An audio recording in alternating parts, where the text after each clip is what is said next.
యోగి ఆదిత్యనాథ్ ఇప్పుడు ఆయన్ని తొక్కేయడానికి ప్రయత్నాలు జరుగుతున్నాయి.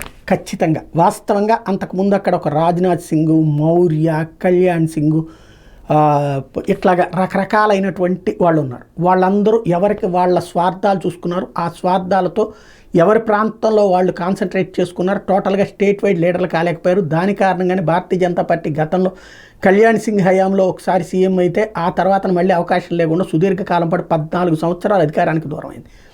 ఆ తర్వాత నరేంద్ర మోడీ హవాతో అధికారంలోకి వచ్చింది ఉత్తరప్రదేశ్లో. అధికారంలోకి వచ్చిన తర్వాత జరిగినటువంటి పరిణామం యోగి ఆదిత్యనాథ్ని తీసుకొచ్చి ముఖ్యమంత్రిగా పెట్టడం.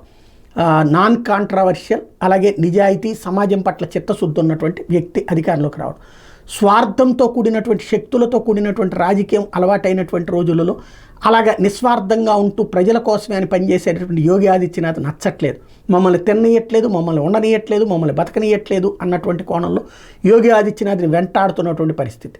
ఫలితం ఇప్పుడు యోగి ఆదిత్యనాథ్ మీదన ఏకంగా మీటింగ్లోనే మౌర్య లాంటి వాళ్ళ కామెంట్లు చేసినటువంటిది. అటు యోగి ఆదిత్యనాథ్ కూడా ఆన్సర్ చెప్పారనుకోండి. బట్ ఇక్కడ సమస్య ఏంటంటే ప్రజలకి మంచి చేశారు, సంక్షేమం అందించారు, అలాగే అభివృద్ధి వైపుకి ఉత్తరప్రదేశ్ వెళ్తోంది. ఇప్పుడు దాన్ని నాశనం చేయాలంటే యోగి ఆదిత్యనాథ్ని నెగిటివ్ చేసేందుకు మొన్న వీళ్ళందరూ వాళ్ళల్లో వాళ్ళ ఇంటర్నల్ ఫైట్ ఫలితమే జరిగినటువంటి దెబ్బ.